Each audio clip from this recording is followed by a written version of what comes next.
Hello everyone, সকলোকে welcome জানাইছো YouTube channel happy home আসামলৈ।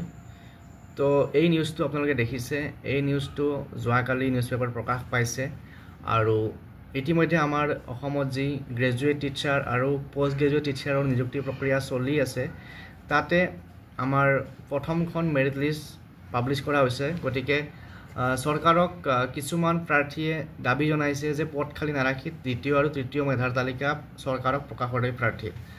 যেহেতু আমাৰ বহুতখিনি পোষ্ট খালি হৈ থকাৰ সম্ভাৱনা আছে। খালি হৈ থকাৰ কাৰণবোৰ কি ধৰক কোনোবাই ইয়াত দিয়া আছে নথি পৰীক্ষণৰ পিছত বহু পদ খালি হোৱাৰ সম্ভাৱনা, অৰ্হতা অবিহনে বহুত প্ৰাৰ্থীয়ে দাখিল কৰিছে আবেদন। তো এনেকুৱাভাৱে প্ৰকাশ পাইছে যে বহুত কেণ্ডিডেট এনেকুৱা আছে যিসকলৰ ইলিজিবিলিটি নাই বা কিছুমানৰ ধৰকচোন ডিগ্ৰীটো কমপ্লিট হোৱা নাই কিন্তু এপ্লাইটো কৰিছে, পৰীক্ষাও পাছ কৰিছে। এতিয়া যেতিয়া ভেৰিফিকেশ্যন হৈছে তাতে তেওঁলোকৰ যি চাৰ্টিফিকেট দেখুৱাবলগীয়া মাৰ্কশ্বিট দেখুৱাবলগীয়া সেইবোৰ যদি কিবা কাৰণে দেখুৱাব পৰা নাই তো তেনেকুৱা কেণ্ডিডেটছৰ ৰিজেক্ট হোৱাৰ সম্ভাৱনা আছে। তো সেই ক্ষেত্ৰত বহুখিনি ভেকেঞ্চি তেনেকৈ খালী ৰৈ যাব বা কোনোবাই BTED চিলেকশ্যন পাইছে, কোনোবাই PGD চিলেকশ্যন পাই পেলাই গ্ৰেজুৱেট টিচাৰৰ ভেৰিফিকেশ্যন হয়তো এবচেণ্ট থাকিব পাৰে। তো এনেবোৰ কাৰণত যিহেতু পোষ্ট খালী থকাৰ সম্ভাৱনা আছে বা পোষ্ট খালী হৈ ৰোৱাৰ সম্ভাৱনা আছে, গতিকে সেই পোষ্টবিলাক খালী নাৰাখি পেলাই তাতকৈ দ্বিতীয় আৰু তৃতীয় মেৰিট লিষ্ট পাব্লিছ কৰি পেলাই বাকী আমাৰ যিবিলাক কেণ্ডিডেট আছে তেওঁলোকক যাতে বঞ্চিত নকৰে তাৰ কাৰণে চৰকাৰক আহ্বান জনাইছে একাংশ প্ৰাৰ্থীয়ে। তো ইয়াত নিউজটোত কি আছে মই মেইন পইণ্টকেইটা পঢ়ি দিছোঁ, আপোনালোকে ইয়াত চাব পাৰিব। তো হেডলাইনটো আছে যে পদ খালী নাৰাখি দ্বিতীয় আৰু তৃতীয় মেধাৰ তালিকা চৰকাৰক প্ৰকাশ কৰে প্ৰাৰ্থীৰ। তাৰপিছত নথি পৰীক্ষণৰ পিছত বহু পদ খালী হৈ থকাৰ সম্ভাৱনা আৰু অৰ্হতা অবিহনে বহুত প্ৰাৰ্থীয়ে দাখিল কৰিছে আবেদন।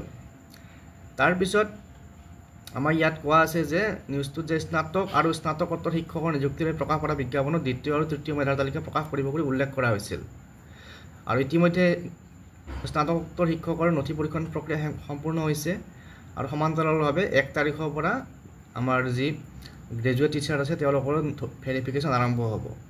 এতিয়া ইয়াতে কোৱা হৈছে যে বহুতক উপযুক্ত নথিপত্ৰ অবিহনে প্ৰপত্ৰ পূৰণৰ সুযোগ প্ৰদান কৰা হৈছে। অৰ্থাৎ অনলাইন যোগে বহুতে কমপ্লিট ডকুমেণ্টছ নাথাকিলেও এপ্লাই কৰিব পাৰিছে, যাৰ পৰিপ্ৰেক্ষিতত বহু অৰ্হতাহীন প্ৰাৰ্থী আবেদন কৰিছে আৰু তেনে বহু প্ৰাৰ্থী নিযুক্তি পৰীক্ষাত বা ৰিটেন টেষ্টত পাছো কৰিছে। কিন্তু তেনেকুৱা প্ৰাৰ্থীৰ যিহেতু কেণ্ডিডেটছৰ ৰিজেক্ট হোৱাৰ চান্সেছ আছে, গতিকে তেওঁলোকৰ বিপৰীতে যিবিলাক পদ খালী হৈ ৰ'ব সেইবিলাক পুনৰ ছেকেণ্ড মেৰিট লিষ্ট মাৰি পেলাই বা থাৰ্ড মেৰিট লিষ্ট দি পেলাই তাৰে পৰা ফিল আপ কৰিবৰ কাৰণে দাবী জনোৱা হৈছে। তাৰপিছত ইয়াতে আৰু এটা কথা কোৱা হৈছে যে কিছুমান প্ৰাৰ্থীয়ে স্নাতক আৰু স্নাতকৰ দুয়োটা শিক্ষক পদৰ বাবে আবেদন কৰিছে আৰু কিছুমানে ইতিমধ্যে স্নাতকোত্তৰ শাখাত বাছনি লাভ কৰিছে। গতিকে তেওঁলোকৰ নামটো যদি আৰু গ্ৰেজুৱেট টিচাৰৰ লিষ্টত আছে তেতিয়াহ'লে তেওঁলোকে যদি ডকুমেণ্ট ভেৰিফিকেশ্যন নাযায় তেতিয়াহ'লে সেই পষ্টটো এবচেণ্ট হৈ ৰ'ব বা পষ্টটো খালী হৈ ৰ'ব। গতিকে তেনে ক্ষেত্ৰত যেতিয়া এজন প্ৰাৰ্থী এটা জেগাতে জইন কৰিব তো এটা জেগাত খালী হৈ ৰ'ব, গতিকে সেই খালী পদবিলাকো ফিল আপ কৰাৰ কাৰণে চৰকাৰক দাবী জনাইছে।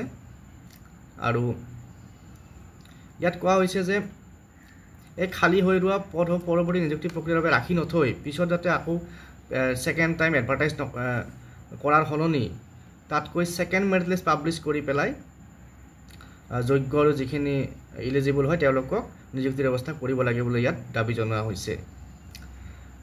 তাৰপিছত আমাৰ মাননীয় শিক্ষামন্ত্ৰীয়ে কৈছিল যে অৰ্হতাপূৰ্ণ প্ৰাৰ্থী নথকাৰ কাৰণে বোলে 133টা স্নাতক শিক্ষকৰ ওপৰত খালী ৰাখিবলগীয়া হৈছে। তো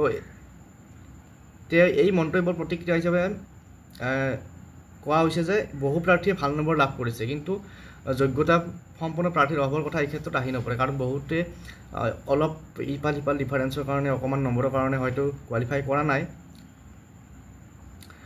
আকৌ ইয়াত গণিতৰ কথা কোৱা হৈছে যে 1766টা পদৰ বাবে গণিতৰ বিজ্ঞান প্ৰকাশ কৰা হৈছে, কিন্তু এই পদসমূহত বহু ভুৱা প্ৰাৰ্থীয়ে আবেদন দাখিল কৰিছে। কিয়নো গণিত বিষয়ৰ শিক্ষকৰ বাবে গণিত মূল বিষয় হিচাপে স্নাতকত অধ্যয়ন কৰাৰ লগতে পদাৰ্থ বিজ্ঞান, ৰসায়ন বিজ্ঞান অথবা জীৱ বিজ্ঞান পাছ কৰ্চ হিচাপে অধ্যয়ন কৰাটো বাধ্যতামূলক কৰা হৈছে। ইয়াৰ বিপৰীতে মূল বিষয় হিচাপে গণিত অধ্যয়ন কৰিলেও অৰ্থনীতি, পৰিসংখ্যা আদি বিভাগ পাছ কৰ্চ হিচাপে অধ্যয়ন কৰা একাংশ শিক্ষাৰ্থীয়ে টেট নিযুক্তি পৰীক্ষাত আবেদন দাখিল কৰিছিল।